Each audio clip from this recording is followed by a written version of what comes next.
grace and his goodness. And, it's not our that saves, it's Jesus. And saves from what? Saves us from ourselves and our sins and all that.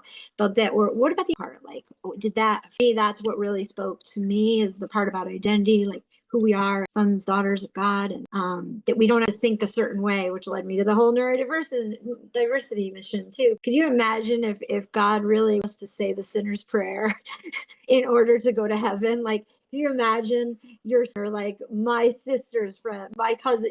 There's so many people that can't verbalize feeling, or just don't know it, or don't understand. So there are people who are still stuck on that way of thinking about God, which I think can really distort your reality in general, especially people you with every day. And maybe, I know for me, when I'm like that, there were years where I was very religious, and I noticed like I ended up ostracizing myself and other people, like the sinners, not even knowing I'm here putting myself on a pedestal.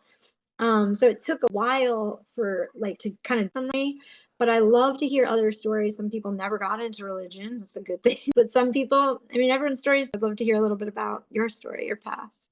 Well, I grew up Seventh-day Adventist, so that's the denomination that I grew up in. I was in that cult for a little bit.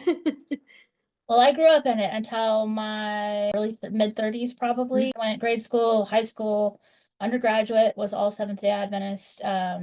That being said, I had questions as a child about some of the core beliefs I believe and that I was taught. And I'm like, this one doesn't make sense to me. Like, I don't understand YZ. And after my husband and I met, we kind of started going different Adventist church that was a little less conservative, kind of out and